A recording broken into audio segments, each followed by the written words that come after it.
Hello everyone, welcome to my family. Simple টেকনিকে gear shifting কিভাবে করব।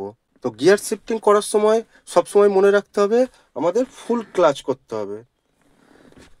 ম্যাক্সিমাম গাড়িতে রিভার্স গিয়ার ধরে 6টা গিয়ার থাকে, 1 2 3 4 5 6। একদম মাঝখানে নিউট্রাল। ফার্স্ট গিয়ার ঠিক আমার হাতের তালুটা এইভাবে থাকবে, একদম এক্সট্রিম লেফট সাইডে পুশ করে সামনে। সেকেন্ড গিয়ার বাঁ সাইডে ঠেলে রেখে সোজা পিছনে ঠেলে দেবো, বা সেকেন্ড গিয়ার এইভাবেও দেওয়া যায়। মাঝখানে নিউট্রালে নিয়ে এসে ছেড়ে দেবো, নিউট্রাল থেকে আবার বাঁদিকে প্রেস করে পিছনে ঠেলে দেবো। থার্ড গিয়ার সামনে হালকা ঠেলে দেবো, দিয়ে নিউট্রাল, নিউট্রাল থেকে সামনে হালকা পুশ করে দেবো, থার্ড গিয়ার। ফোর্থ গিয়ার মাঝখানে নিউট্রাল, নিউট্রাল থেকে সোজাসুজি পিছনে ঠেলে দেবো, ফোর্থ গিয়ার।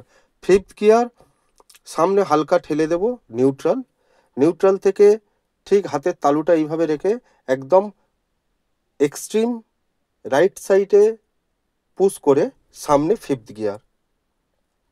আবার ফিফথ গিয়ার থেকে পিছনে নিয়ে এসে এই নিউট্রাল। ব্যাক গিয়ার একদম এক্সট্রিম রাইট সাইডে পুশ করে পিছনে ব্যাক গিয়ার।